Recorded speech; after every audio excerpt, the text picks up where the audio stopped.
ഇന്നങ്ങനെ പാർട്ടി കോൺഗ്രസ് അവസാനിക്കുന്നു. എങ്ങനെയാണ് സി പി എമ്മിൻ്റെ ഈ ഒരു പാർട്ടി കോൺഗ്രസിൻ്റെ രാഷ്ട്രീയമായി നമ്മുടെ ഇന്ത്യ ഏറ്റവും ഗൗരവമായ ഒരു കാലഘട്ടത്തിൽ കടന്നു പോവുകയാണ്. അത് തെറ്റായ ആ സമീപനങ്ങൾക്കെതിരായി ശക്തിയായി പ്രതികരിക്കാൻ കൃഷിക്കാരും തൊഴിലാളികളും മറ്റെല്ലാ വിഭാഗത്തെയും അണിനിരത്തുന്ന രീതിയിലാണ് പാർട്ടി ചർച്ച നടത്തുന്നത്. പ്രധാനമായും നമ്മുടെ നാട്ടിൽ വർഗീയ തേരോട്ടം നടക്കുകയാണ്.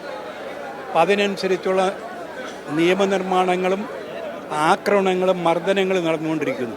അതുകൊണ്ട് തന്നെ ന്യൂനപക്ഷ താല്പര്യം സംരക്ഷിക്കാനും തൊഴിലാളി താല്പര്യം സംരക്ഷിക്കാനും കൃഷിക്കാരൻ്റെ താല്പര്യം സംരക്ഷിക്കാനുമുള്ള വലിയ പോരാട്ടത്തിൻ്റെ ആഹ്വാനമാണ് ഈ വഖഫിലൂടെ മുസ്ലിം, ഇപ്പോൾ ഓർഗനൈസർ ഒരു ലേഖനം എഴുതിയതിലൂടെ ക്രൈസ്തവർ, ഇവരെല്ലാം ഒരുപോലെ തന്നെ ന്യൂനപക്ഷങ്ങളെ വല്ലാതെ സമീപിക്കുന്നു, അവരെ ദ്രോഹിക്കുന്ന ഒരു നടപടിയിലേക്ക് കേന്ദ്ര സർക്കാർ പോകുന്നുവെന്ന് കുറെ കൂടി വെളിപ്പെട്ട ഘട്ടത്തിലാണോ മധുര പാർട്ടി കോൺഗ്രസ് CPM പറഞ്ഞുകൊണ്ടിരുന്നത് ഇന്ന് ആളുകൾക്ക് കുറെ കൂടി ബോധ്യമാകുന്നു എന്നാണ്? വ്യക്തമായും പരസ്യമായി തന്നെ അവർ നേരത്തെ പ്രഖ്യാപിച്ചിരുന്നു.